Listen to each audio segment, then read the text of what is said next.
सामने है और खासकर पहाड़ी राज्यों के सामने है वो है पर्यावरण की, क्लाइमेट चेंज की। बार बार हम देख रहे हैं लैंडस्लाइड, कंक्रीट के जंगल बन रहे हैं अब पहाड़ों में भी।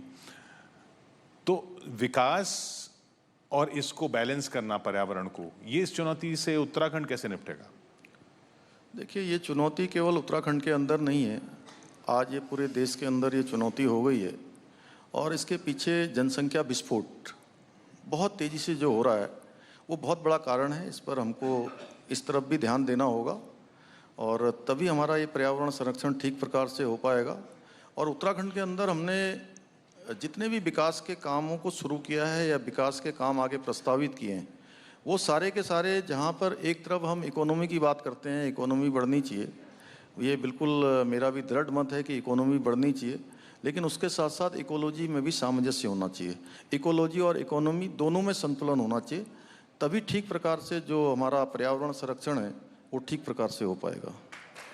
आपने जनसंख्या विस्फोट की बात की, उसके लिए कई आवाजें उठ रही हैं, कानून लाया जाए। क्या उत्तराखंड राज्य के स्तर पर कुछ ऐसी आप विचार कर रहे हैं या ऐसा कुछ बातचीत है?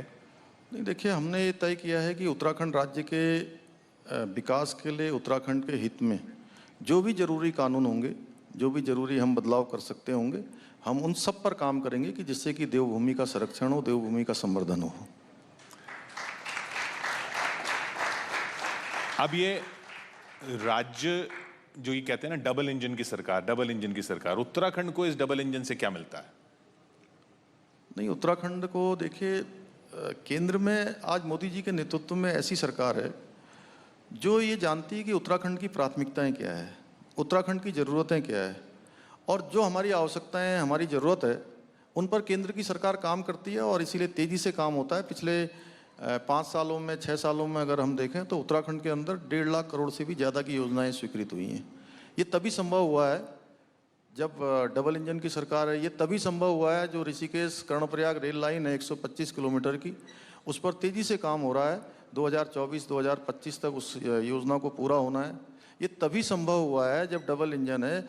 उत्तराखंड के अंदर एक एम्स ऋषिकेश में चल रहा है और दूसरा एम्स का सैटेलाइट सेंटर भी हमारे उत्तराखंड में खुल रहा है, उसका भी शिलान्यास हो गया है।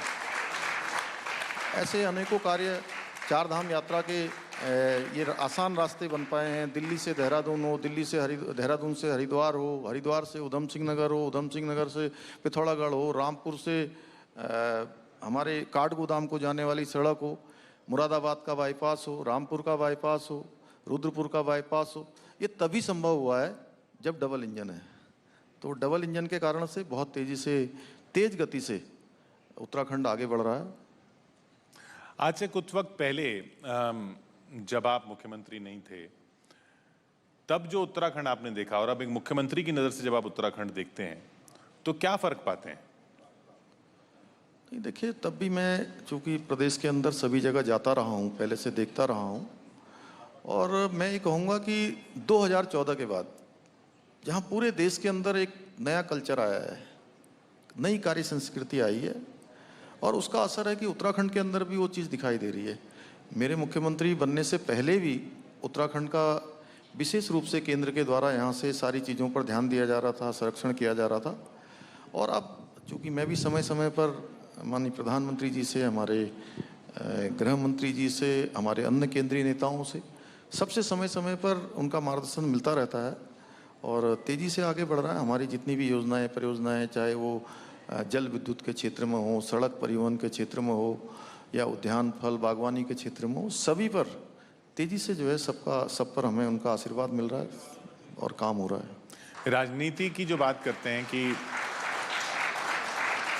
विपक्ष जो है वो पढ़ नहीं पा रहा है, जनता की नब्ज नहीं पढ़ पा रहा है, ऐसी क्या नब्ज है जो आप लोगों ने पढ़ ली है? ऐसी क्या नब्ज है कि जो इतिहास होता है कि भाई हर बार सरकार पलटती है उत्तराखंड में, वो भी बदल जाता है, केंद्र में हो चाहे अलग अलग राज्यों में हो, एक टारगेट दे दिया जाता है कि इतना हम पार करेंगे, वो पार भी हो जाता है। ये क्या पकड़ा है आपने? कि मोदी जी के नेतृत्व में देश के अंदर गरीब कल्याण की योजनाएं बनी हैं। अभी कोरोना महामारी में जब पूरी दुनिया ये कह रही थी कि भारत के अंदर जब कोरोना महामारी आएगी तो क्या हाल होगा, चिंतित थे, WHO भी चिंतित था, अन्य संस्थान भी चिंतित थे। जब बड़े बड़े विकसित देशों का बुरा हाल हो रहा था। ऐसे समय में जिस प्रकार से कोरोना महामारी में भारत के अंदर प्रबंधन किया गया और उसके बाद कोई काम रुका नहीं, सारे काम देश के अंदर होते रहे। एक वैक्सीन मुफ्त में लगाई गई, दूसरी वैक्सीन मुफ्त में लगाई गई, अब तीसरी बूस्टर डोज के रूप में ये वैक्सीन भी मुफ्त में लगाई जा रही है। इसके अलावा देश के अंदर 80 करोड़ लोगों को, उत्तराखंड के अंदर भी 60 लाख लोगों को सीधे सीधे 2 साल से भी अधिक समय हो गया, मार्च 2020 से लेकर अभी तक लगातार उनको प्रति यूनिट के हिसाब से 5 किलो राशन और अन्य सामान देने का काम तब से वो योजना के रूप में चलाया गया, अभी भी चल रहा है। तो कहीं ना कहीं गरीब को लगता है कि हमारे संरक्षण के रूप में, हमारे परिवार के मुखिया के रूप में भारत के अंदर जो सरकार है, जो प्रधानमंत्री मोदी जी हैं, वो निश्चित रूप से एक एक व्यक्ति की चिंता कर रहे हैं। और जो भी योजनाएं बनी हैं पहले कुछ लोगों को ध्यान में रखकर बनती थी, आज जो योजनाएं बन रही हैं वो केवल और केवल गरीब कल्याण के लिए बन रही है। ये फर्क है पहले और अब में।